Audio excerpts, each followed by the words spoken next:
안녕하세요. 저 한국 레드의 김용기라고 하고요. 오늘 참석하게 된 건 이제 그다보다는 저도 애서블 페이스북 유저 그룹을 하고 있습니다. 그쪽에서 운영을 하면서 이제 글도 많이 올리고 사람들도 많이 만나고 하고 있는데, 그러면서 좀 더 자동화에 대한 얘기들이 이제 아무래도 좀 더 많이 퍼져 나가야겠다. 저희가 규모가 한 1000명이 조금 넘거든요. 1200명? 좀 안 되나?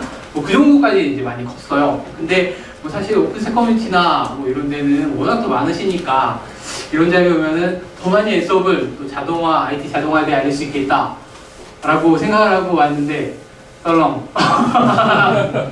하지만 그래도 워낙 코어 분들만 이제 오셨다고 생각을 하고 최선을 다해서 발표를 좀 말씀을 드리도록 하겠습니다. 애서블이 이제 보통 많이 예전부터 왔던 건 사실 셰프가 더 많이 떴어요. 셰프가 더 뜨고 그 전에 푸펫이었고, 그렇게 되면서부터 사람들이 쓰기 시작을 했는데, 보통 셰프나 이제 푸펫은 보통 루비 아니면 DSL, 도메인 스페시픽 랭귀지 이런 거 가지고서 진행을 하다 보니까 좀 어려움을 많이 느꼈습니다. 오히려 개발하시는 분들이나 쓸 수 있는 자동화 도구이지 시스템 엔지니어 분들이나 이런 그 아키텍처 그리는 분들은 좀 약간 등한시한 부분들이 있었거든요. 근데 최근에 뭐 아까도 말씀해 주셨지만 이제 5G라든가 아니면 그 장비가 오픈스택, VM웨어, 가상화 이런 게 오는 게 결국은 그 인스턴스 OS 자체를 상당히 많이 만들게 돼요. 예전에 서버 하나에 들어가는 것들이 뭐 어플리케이션 다 모아가지고서 OS 하나에 다 들어갔다고 하면 10개 어플리케이션에 하나의 OS에 들어갔다고 하면 거의 이제는 하나의 OS에 하나의 기능하는 정도, 그리고 컨테이너가 와서는 더 잘게 쪼개져 있죠. 거의 프로세스 단위까지로. 그러다 보니까 이렇게 많은 것들을 손으로 매뉴얼하게 작업하기 힘들어진 거예요. 그러면서 자동화가 점점 뜨게 되는 그런 상황이 되어버렸죠.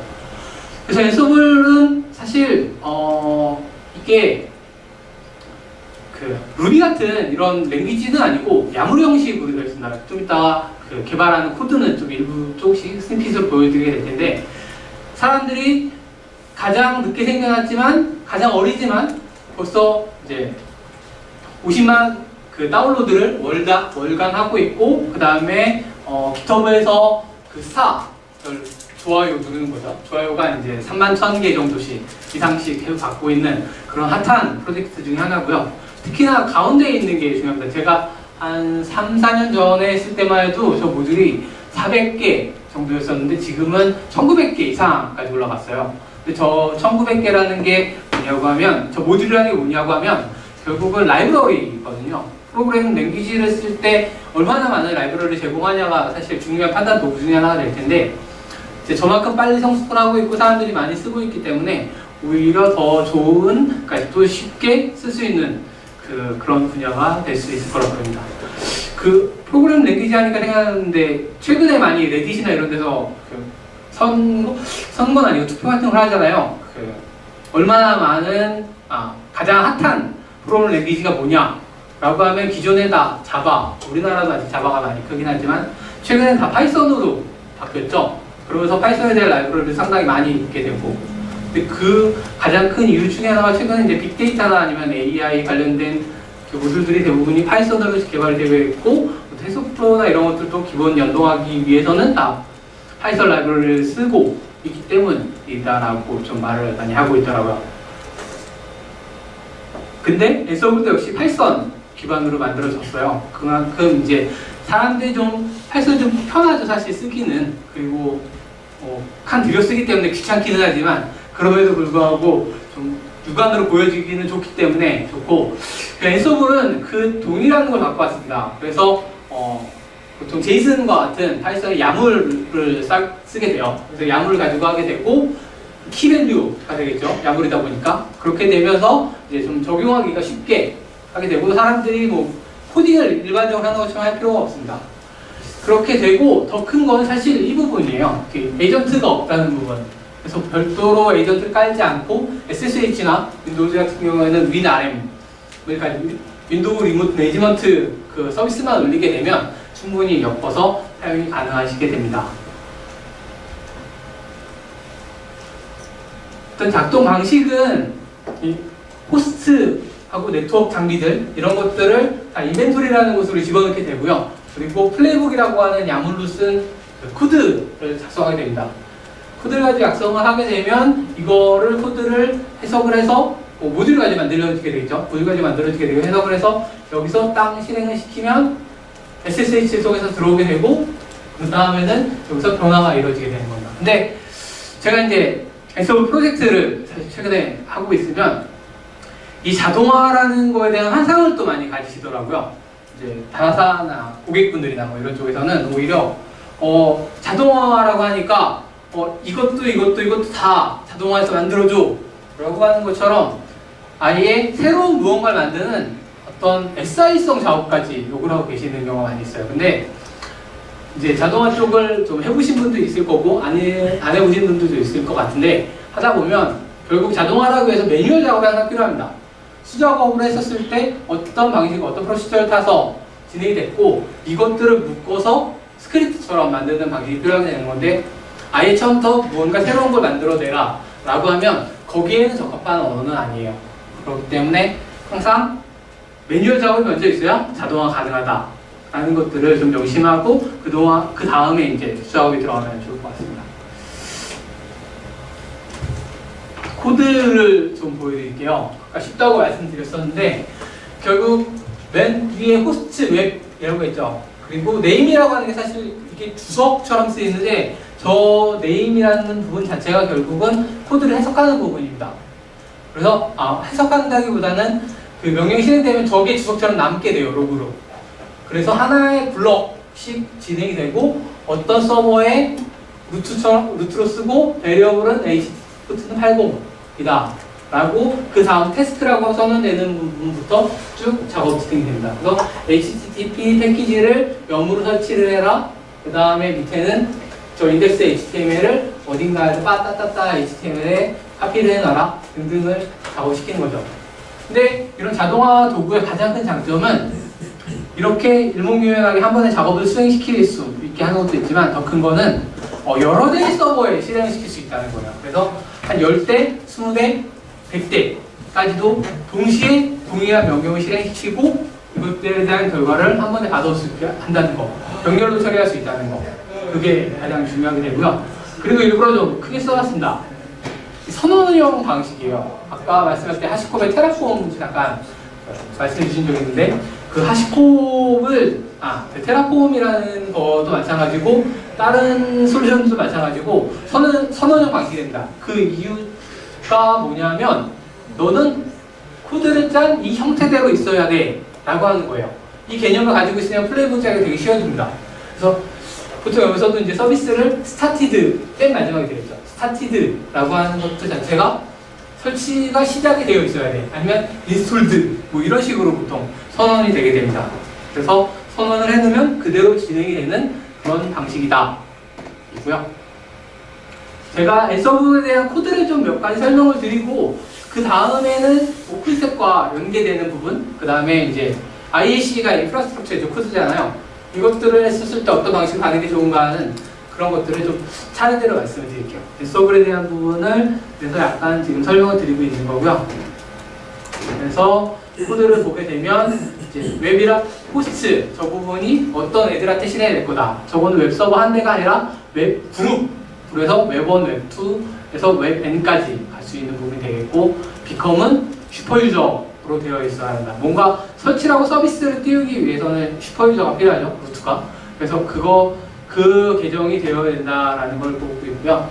그리고 바는 베리어블. 그래서 변수 처리라는데 뭐 저기다가 80이 되어 있지만 8080으로 변화를 시켜서 할 수도 있고 그리고 나머지 뭐 인덱스 다큐멘트 디렉토리가 어디냐에 따라서 그것도 역시 변수를 처리할 수 있고 다양한 변수를 처리할 수 있기 때문에 오히려 랭귀지에 대한 가치를 가질 수 있게 되는 거죠. 그래서 좀 더 보게 되면 이제 모듈 부분으로 가보도록 하겠습니다.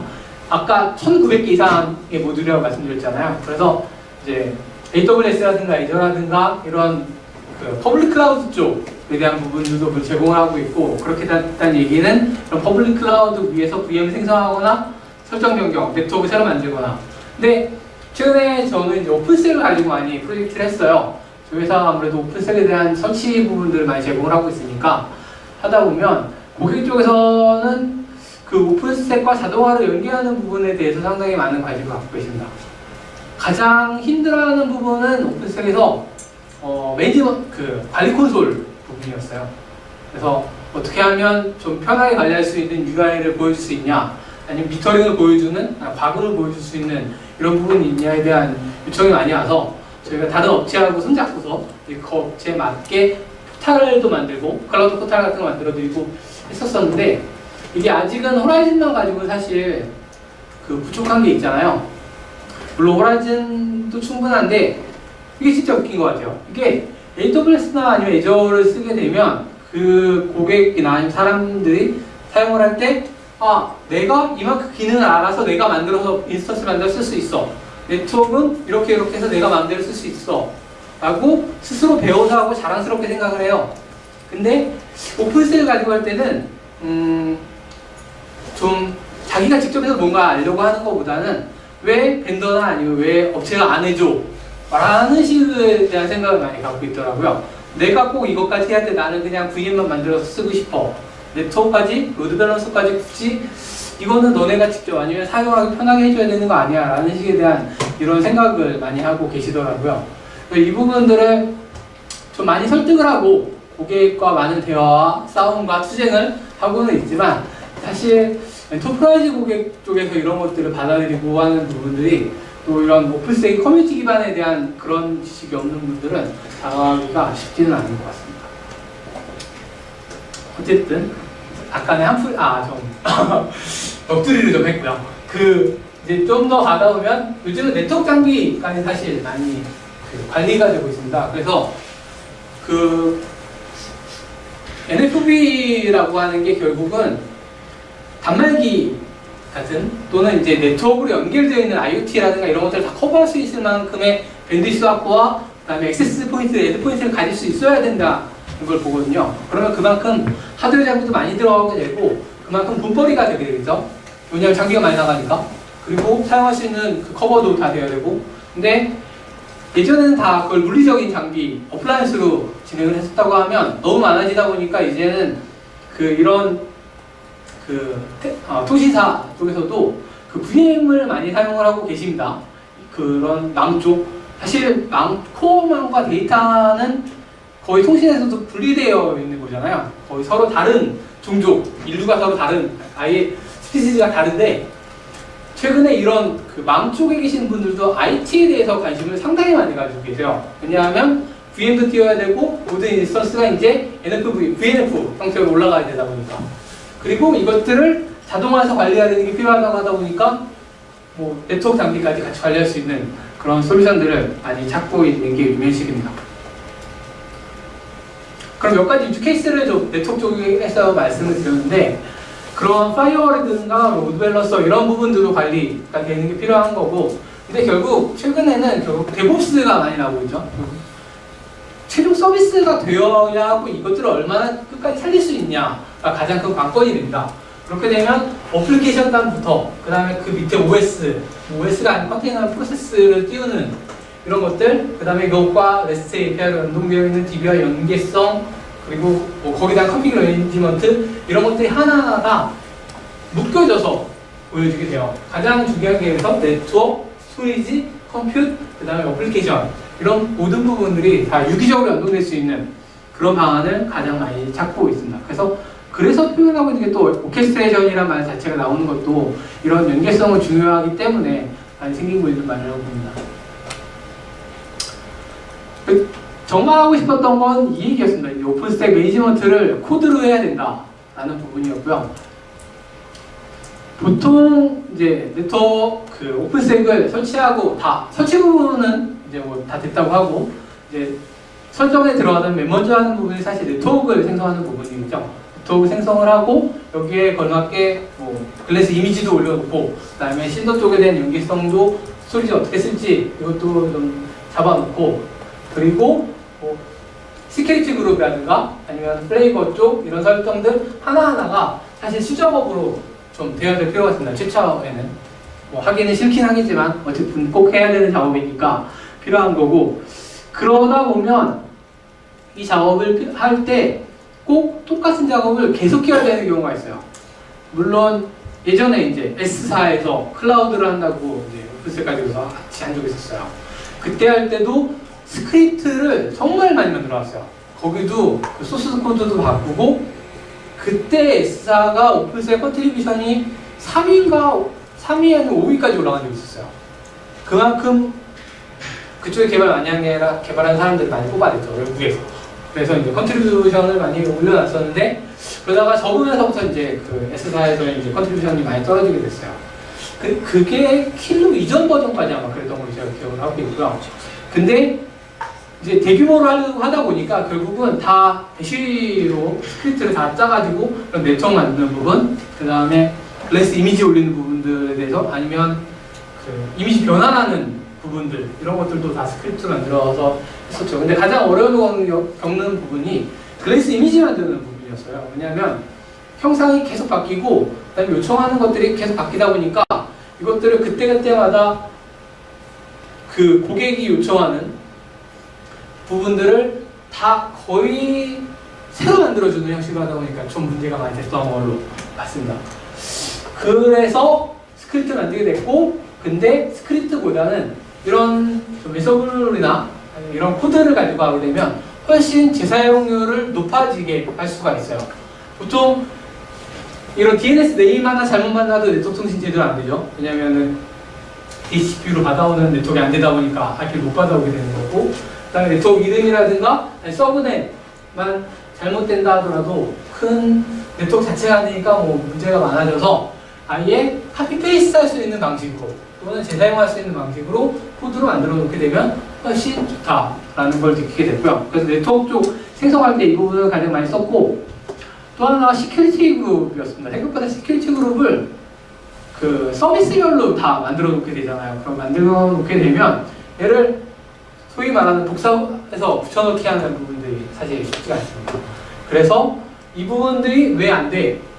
라고 이제 고객 쪽에서 요청을 하죠. 그럼 이것도 이제 포탈에 반영을 해서 복사해서 갖다 놓을 수 있도록 이렇게 만들어 놓고, 또는 SW 코드를 가지고 만들어 놓게 되면 여기서 이제 뭐 ICMP나 SSH만 통신을 하도록 뚫어 놓냐, 여기다가 이제 웹이라든가 뭐 이런 부분들도 사실 더 뚫어 놓고, 그 다음에 그 뭐 인바운드 이그레스 쪽도 좀 제한을 주고 이런 것까지 쉽게 좀 할 수 있게 됐습니다.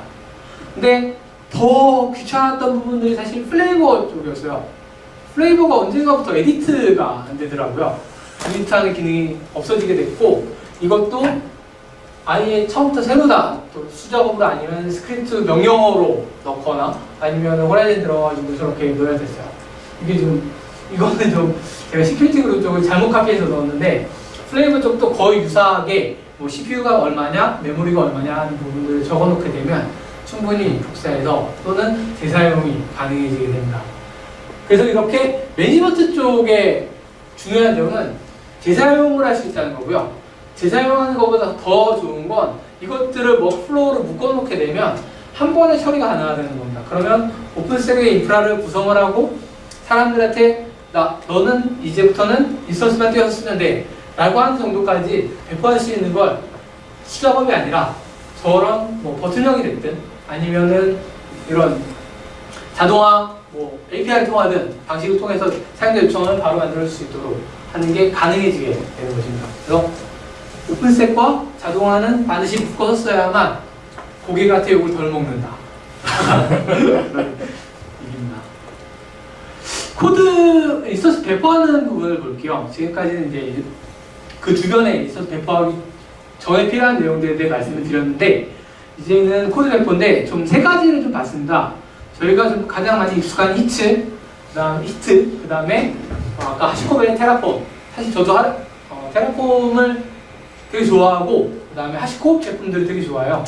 거기서 베이그런트를 처음 쓰고도 이렇게 하면 되게 좋구나 해서 뭐 아까 패스VM이라고 하는 유사한 제품도 같이 찾아보게 됐고, 그 다음에 또 하고 있는 게 볼트라고 하는 거 혹시 아시나요? 네, 그 키 관리하는, 계정 관리하는 볼트라는 것도 상당히 유명하고요. 아까 컨설도 그렇고 또 유명한 것 중에 하나가 패커라는 게 있습니다. 이 패커가 특히나 좋은 게, 아까 그 클래스 이미지만 될 때 되게 힘들다고 말씀드렸었잖아요. 근데 이것들을 패커를 사용하게 되면 쉽게 그 안에 들어가서 바꿔주고 데이터 바꿔주고 다시 이걸 패킹하고 하는 작업이 가능해집니다. 그래서 뭐 딱히 또 오픈스택만 지원하는 것도 아니고 뭐 VMware 쪽이라든가 다른 쪽도 많이 지원하고 있기 때문에 VM 기반으로 한다고 하면 패커를 쓰시는 게 또 많이 도움이 되실 것입니다. 저희 회사 제품은 아닙니다. 일단 먼저 히트부터 볼게요. 히트 처음에 사실 저도 이제 제가 솔루션 아키텍처로 일하고 있는데 그러면 POC가 데모를 상당히 많이 해야 돼요. 그리고 고객한테 가서 아는 체도 되게 많이 해야 되거든요. 그래갖고 이제 코드를 막 짜가지고 하는데 예제도 처음엔 많이 없었고 일단 오토 스케일이 또 오픈스택 장점이다 라고 계속 선전을 하고 다녔었거든요. 그러면서 오토 스케일링 하는 것들도 쭉 보여주고 했었죠. 근데 조금만 코드가 뭔가 잘못되면은 어디가 잘못됐는지도 모르게 되게 힘들었었어요. 그래서 지금은 리소스 부분 진짜 일부만 갖다 놓은 겁니다. 시러스 가지고서. 근데 템플릿 파일하고 인바이러먼트나 파일하고 또 쓸만하게 좀 코드를 넣게 되면 이것만 해도 사실 두 파일에 뭐 몇백 주씩 들어가야 될 정도로 사실 쉽지가 않았어요. 게다가 실로미터에서 데이터가 받아오는 게 보통 10분 정도마다 받아오거든요. 너무 기니까 스케일링 하는 거에 대한 의미가 없다. 3분으로 줄여달라.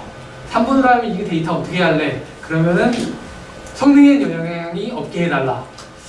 성향이요. 그 데이터가 워낙 많이 쌓이게 되면 실로미터가 쌓이면 성능 되게 많이 느려지거든요.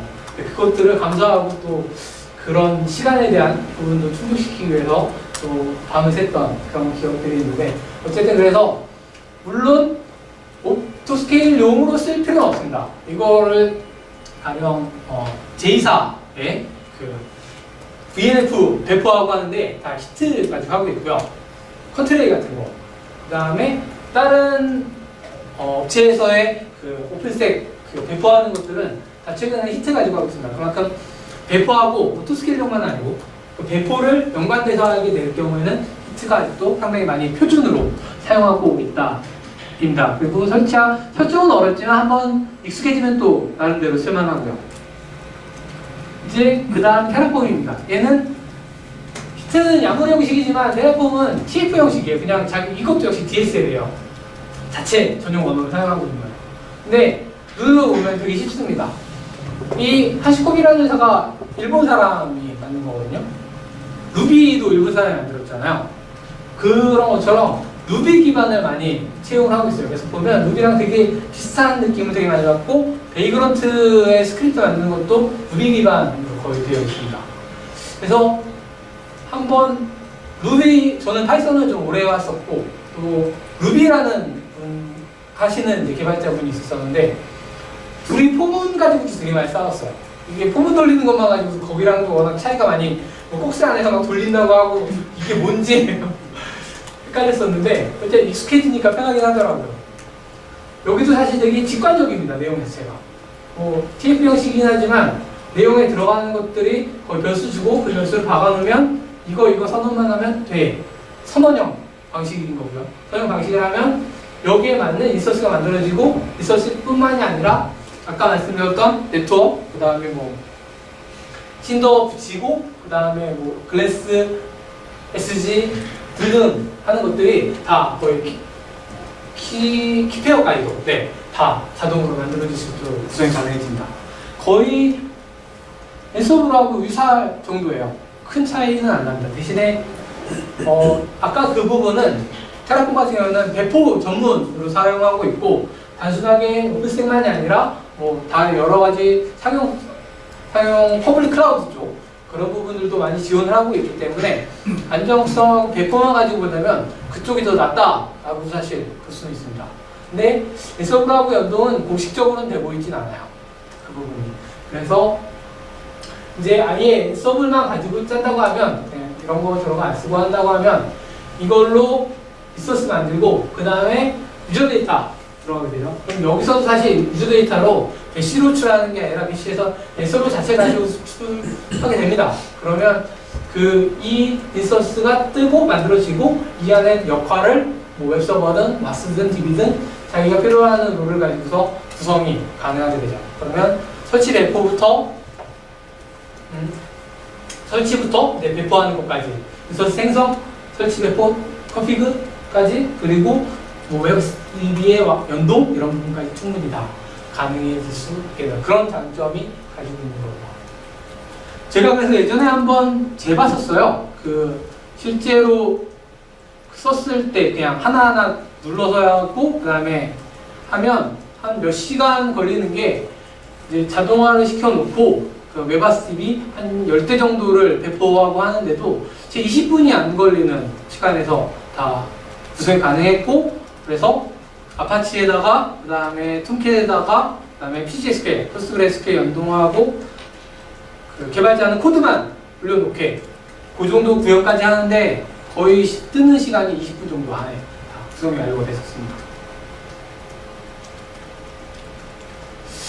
그 다음에 한 단계는 이제 인스턴스가 생성이 됐으니까 OS에 대한 환경을 구축을 하게 되죠. 그러면 보통 이제 크론에 몇 가지 막 등록하고 TP도 등록해야 되는 거고 시스템 CT에 시스컨피그 바꾸고 등등을 막 하게 됩니다. 근데 이런 것들도 사실 보통 표준 방식이 OS마다, 그러니까 회사마다 있으니까 그걸 맞춰서 만들어놔야 되는 거죠. 사실 서버 납품하면 보안 준수해달라고 오게 되죠. 그럼 하나하나 치고 싶으면 시간이 거의 IDC 안쪽에서 엄청나게 오래 들어가게 되는데, 이런 거 짜놓게 되면 거의 바로 몇 시간까지는 안 걸리고 시간 안쪽으로, 1시간 안쪽으로 충분히 다 그런 것들을 그런 규칙을 만들어 수 있게 될 것입니다. 근데 요즘 오픈스케일에 대한 얘기 들어보신 적 있는지 모르겠는데요. 이제 미국의 보안 관련된 기관에서 오픈스케일이라고 하는 표준 보안 설정들을 이제 검증하고 그다음에 이렇게 설정을 해라 라고 하는 그런 규격이 있습니다. 그럼 이 규격을 가지고서 그래서 플레이북을 만들 수 있어요. 이 링크를 보시게 되면 이 링크에 따라 들어가서 리눅스의 보안을 어떻게 하면 가장 효율적인가, 또는 보안 점검을 쭉 했었을 때 어떤 귀화상을 가져야 되는가 라는 표준이 될 수가 있습니다. 그래서 저 오픈스케일을 가지고서 자기의 서버를 한번 돌려보게 되면 어떤 보안 홀이 있고 또는 어떤 라이브러리에 대한 취약점이 있는지까지 다 검사가 되니까 최신 버전을 가지고 보시게 되면 아마 도움이 될 거라고 생각이 됩니다.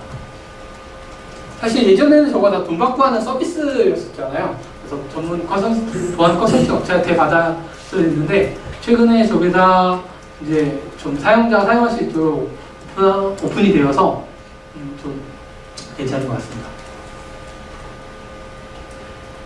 인스턴스 설정 부분에서 이제 어플리케이션에 대한 환경 설정, 보통 얘기하는 이제 컨피그 매니지먼트가 되겠는데요.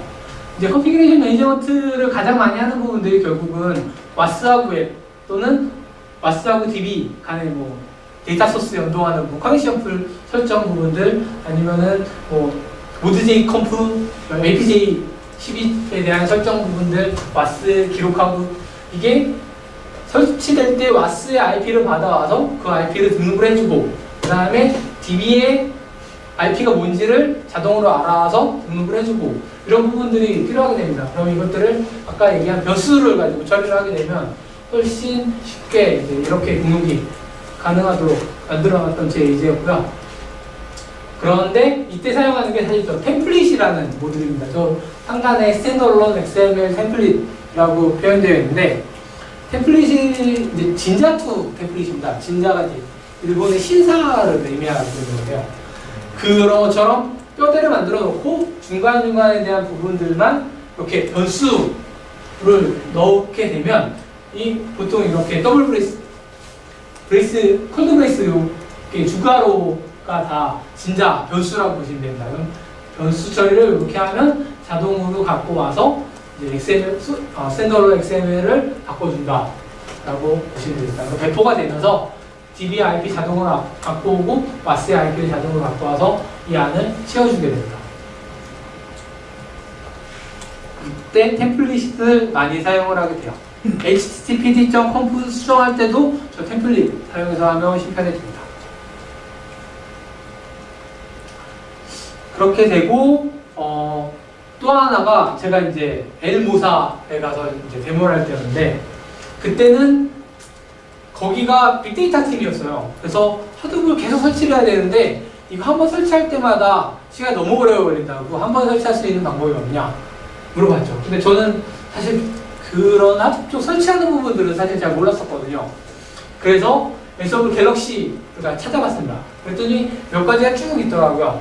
그러고 거기에 있는 코드를 보면서 어떤 식으로 되면 되고 이것들을 바로 적용을 해서 봤더니 한 5대의 그 이제 네임 노드하고 그 다음에 데이터 노드 설정하는 부분들이 그냥 금방 될 수 있는 그런 코드들을 미리 제공을 하고 있습니다.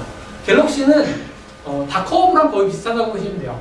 다른 사람들이 짜놓은 코드들을 이미 갖고 있는 그런 거기 때문에 여기를 가져다가 쓰시면 훨씬 편해지죠. 자기가 짜지 않아도 충분히 가능해지겠죠. 근데 이것들을 다 믿으시면 안 됩니다. 중간에 사실 어떤 게 있는지를 모르거든요. 그래서 코드를 보면서 자기가 검증을 할 수 있어야 돼요.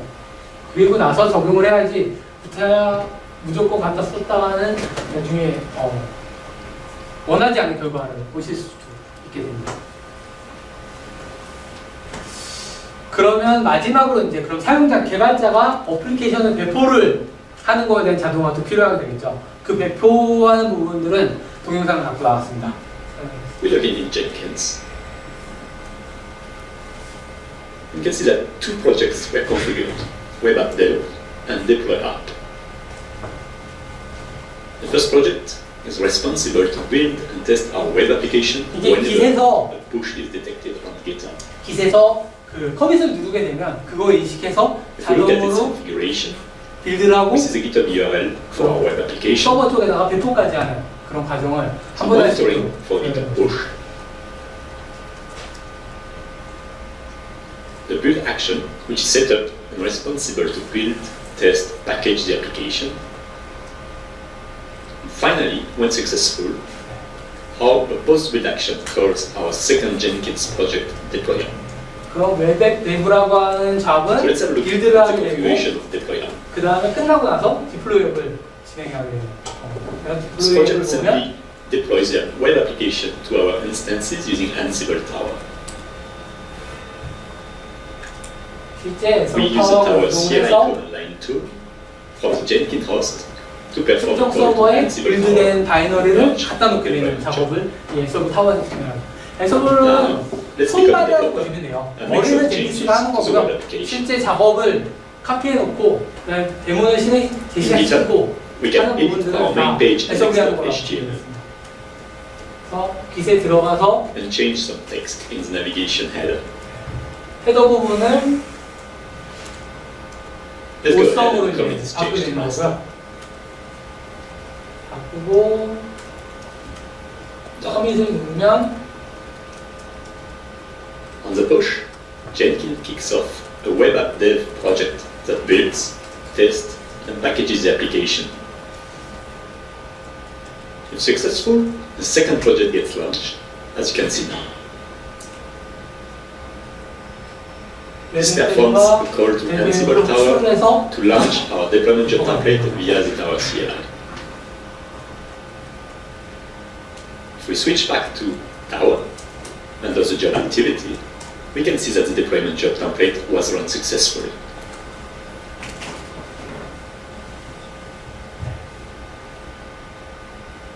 이미 배포가 돼서 답이 석세스풀로 완료됐다는 것까지 확인이. Navigating to our instance URL and refreshing the page, 이제 여기서 앤서블 타워 쓰는 이유는 REST API를 지원하고 있기 때문이에요. was deployed 그래서 successfully. 엑기스에서 이제 호출을 할 때 앤서블을 바로 코드로 실행할 수 있지만 API로 호출하게 되면 좀 더 변수를 전달하거나 하는 부분이 좀 유연해지기 때문에 API 배수를 하게 된 거고요.